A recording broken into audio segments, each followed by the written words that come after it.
that can sometimes be thousands, sometimes tens of thousands of dollars when you consider your compensation. So, spot on. Yeah. Okay, good. Good to hear. Are you in this industry? Hi guys, Matt LaMarsh here with Keller Williams First Atlanta. Hope you guys are doing well. If you have a business or a nonprofit that you'd like to see featured here, please feel free to give me a call at 678-687-4397 or shoot me an email to matt@mattlamarsh.com. Thanks so much.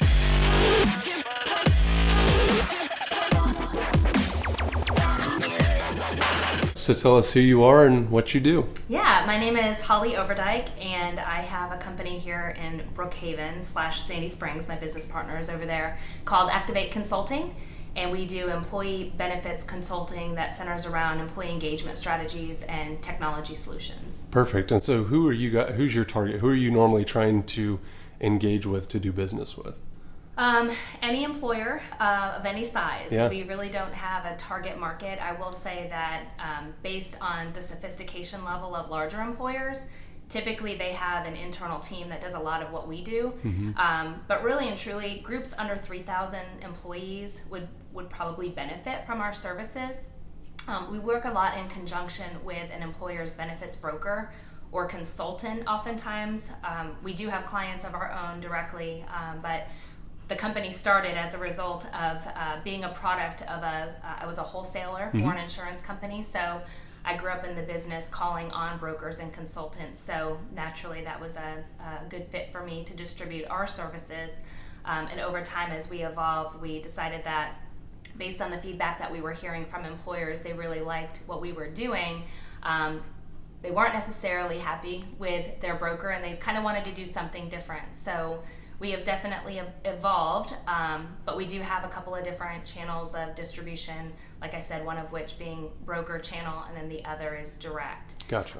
As far as target markets go, like I said, I would say under 3,000 employees, but we've done a lot of work for tiny groups like 3 employees. Sure. So when it comes to employee benefits within an organization, who are you generally working with, or who comes beside you as your partner when you're working with an organization? Yeah, it varies based on the solution that an employer is looking for, but it typically starts with the HR team.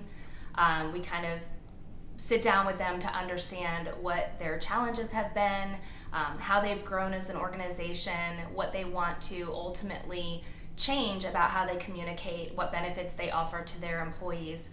So like I said, we start with the HR team, and sometimes those conversations include the CEO, the CFO, controller, what have you. It just depends, like I said, on what they're trying to accomplish.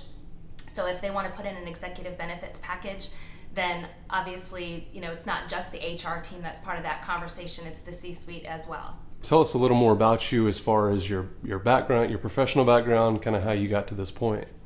Well, I certainly didn't end up here because I was destined to be a benefits consultant. I grew up on a dairy farm in northeastern Pennsylvania. Wow. So I come from a long line of entrepreneurs. I have the calluses to prove that I know how to throw hay bales and milk cows, Nice. But that was not the life for me. I ended up going to college in Pennsylvania. I studied secondary education with a concentration in English, but needless to say, I did not enjoy the student teaching aspect of my college career and quickly had to pivot and find a new career. So the long story short is I moved to Charlotte. My intent was to establish residency and go to law school, but I realized how expensive law school was and that I didn't have any money, and my parents certainly couldn't pay for me to go. So I looked for sales opportunities and landed at a company called, it was then Unum Provident, and then became Unum. So I was a wholesale rep for this particular insurance company for 11 years. Began my career there in 2001, which kind of introduced me to the world of not only sales, but employee benefits, and really kind of understanding where employees were confused and misled when it came to selecting benefits. The broker world was changing a lot. I don't know if you remember, but the Affordable Care Act came about several years ago and really kind of changed the whole focus and worries, challenges that an employer had. And I really saw an opportunity to leave the corporate career behind, kind of focus more on my family and having more of that work-life balance. But starting a company of my own where I could be agnostic. I didn't have to just represent one carrier's solutions.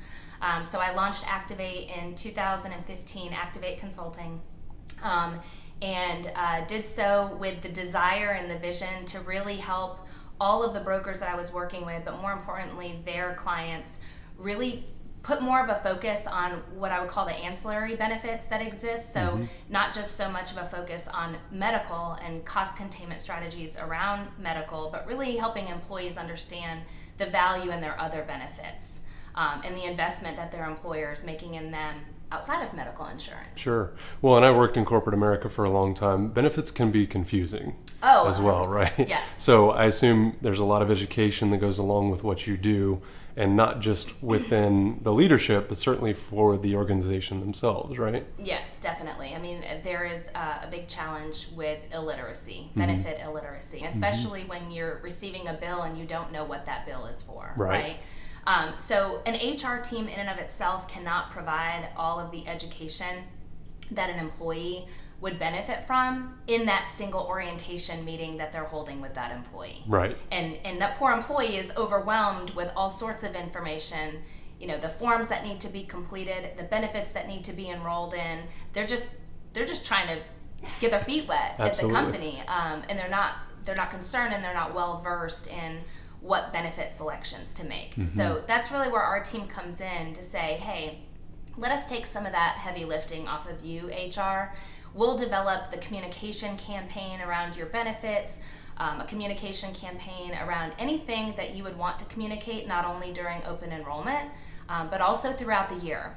We're heavy on communication, not just on a cyclical scale, but throughout the year, because there's always a message that needs to be communicated. For sure. Well, and two other kind of important things to note there, right, is that it's changing every year.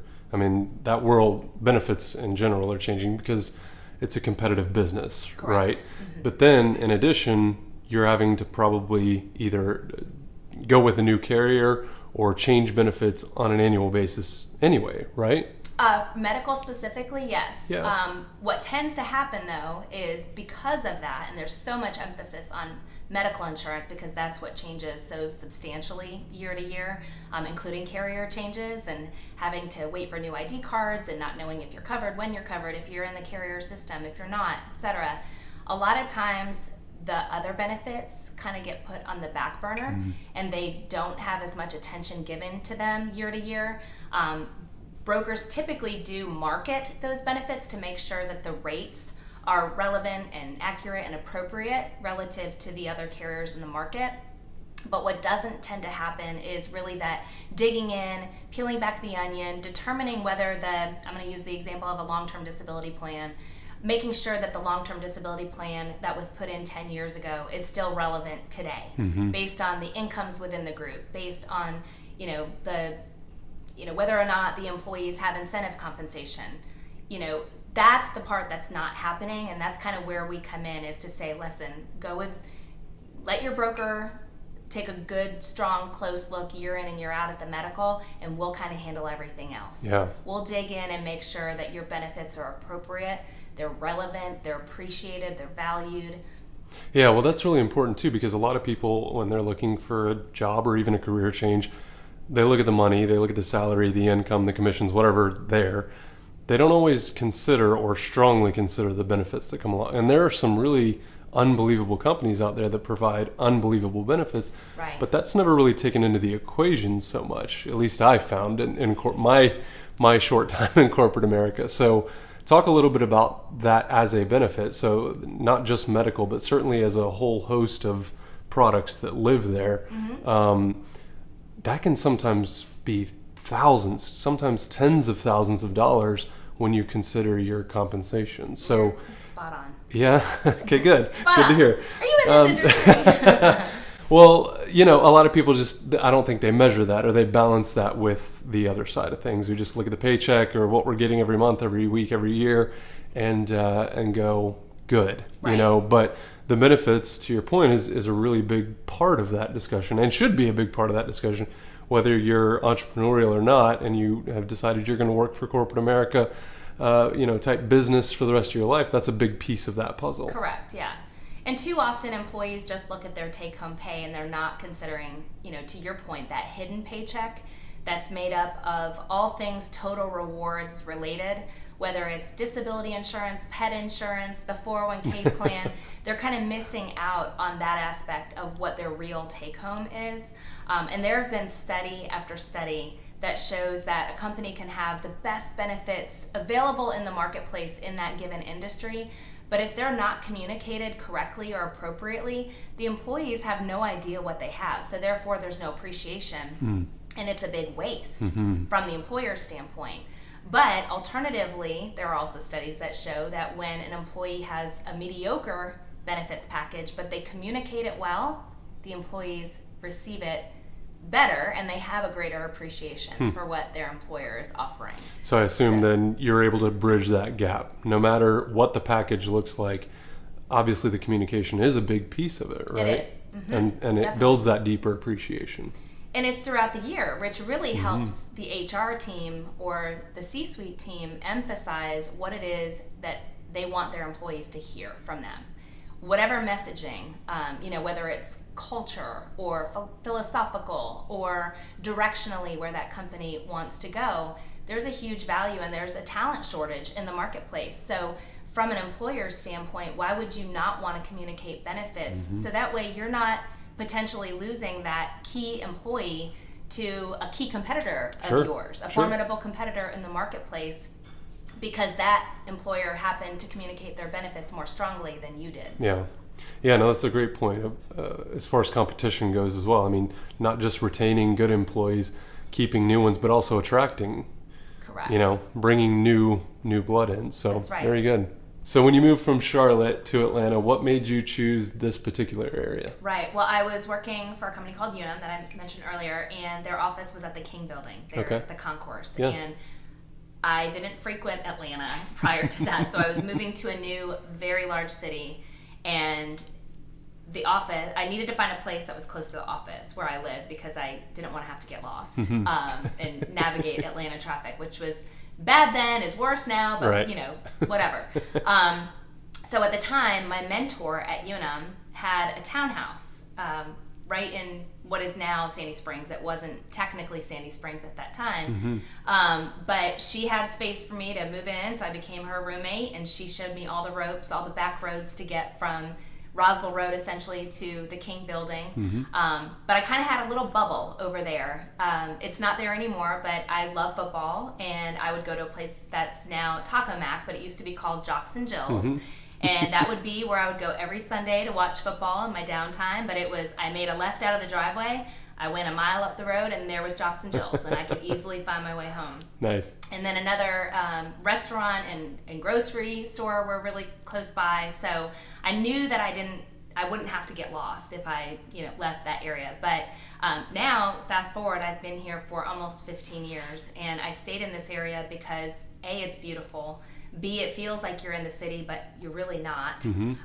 There's a lot of phenomenal restaurants around here, great schools, accessibility to the interstate. You can get virtually anywhere in the city within 20-25 minutes, all contingent upon traffic, of course. Of course. But yeah, it was just a great place to live where you had the city elements, the parks, the restaurants, the schools, like I said, the interstate. So it just was a good place to form a new bubble. Sure. When I moved here, I wasn't married. I didn't have kids. And now I'm married and I have kids. And so everything that we do day in and day out centers around a 3-mile radius, essentially. We go, 3 miles to school, 3 miles to Chastain Park, which is where my kids play baseball. But outside of that, we go to Lifetime Fitness in our spare time. Nice. We work out there. That's where our pool is because we don't have a pool in our neighborhood or in our backyard. And outside of that, we go to school. That's really it. We don't have any hobbies really other than sports. So it's pretty boring. Nice. So tell us a little more about what the future of your business looks like. Oh gosh, it's a crystal ball that I don't have the answer to. But what I will say is there's a lot of market consolidation going on right now. You're seeing it with employers, but it's especially prevalent amongst benefits brokers and consultants. So a lot of larger national firms are going around and gobbling up small mom and pop brokers who have been around for 20, 30 years, but really don't have the sophistication, they don't have the resources to continue competing on a larger scale. So you're seeing national firms come around and acquire or merge forces with smaller, more regional shops. And because of that, it's interesting. We found a lot of employers who don't want to continue working with the new regime within their broker. They don't have the relationship with the new firm. They have the relationship with the old firm. Right. And so you have this push and pull. You have this confusion over, okay, what are my new resources providing me? Can I connect with them the way that I did organically with our previous broker? So something that we've done at Activ8 is, because of our broker relationships that we've had for almost 15 years and the fact that we do have a direct access to employers in the marketplace, we've actually offered services that will help an employer go out and conduct what we call a request for proposal or request for information, otherwise known as an RFP or an RFI. So we will help them go to market and vet, for lack of a better term. We will go through a due diligence process, ask a lot of questions of new candidates who could potentially better support their needs as an employer group. It's also worth mentioning that due to the consolidation, a lot of the larger firms are putting requirements on their broker producers to say, hey, if that employer group doesn't generate X number of dollars in revenue, then you're not allowed to provide our internal resources to that client. Well, where does that leave the client? I mean, they're neglected a lot of times. So we've had a lot of success helping even small groups find a new broker that still plays in their market space without them being required to be a huge, 1,000 life plus group or generating thousands and thousands of dollars of revenue. Right. Because at the end of the day, regardless of how large or how small you are as an employer, you still need the same amount of help navigating the insurance world. Yeah. So if there's someone that works in HR or on an executive team that wants to find out more information, maybe wants to have a consultation with you about diving deeper into their benefits and finding out the value that you add, how should they go about reaching you? Yeah, so we have a website that's currently under construction right now because we just went through a rebranding process, so bear with me. It is nothing dynamic. It's www.activ8, that's with an 8, Activ8 benefits.com. You can also email me at hoverdyke@activ8benefits.com, or always call my cell phone at 678-634-3445, and we would be happy to take a review or an analysis of your current benefits package, kind of find out what's working, what's not with your current benefits broker, and determine what level of services that Activ8 can provide you all going forward. Perfect. Very good. Thank you so much. You're welcome. Thank you for having me. Great job.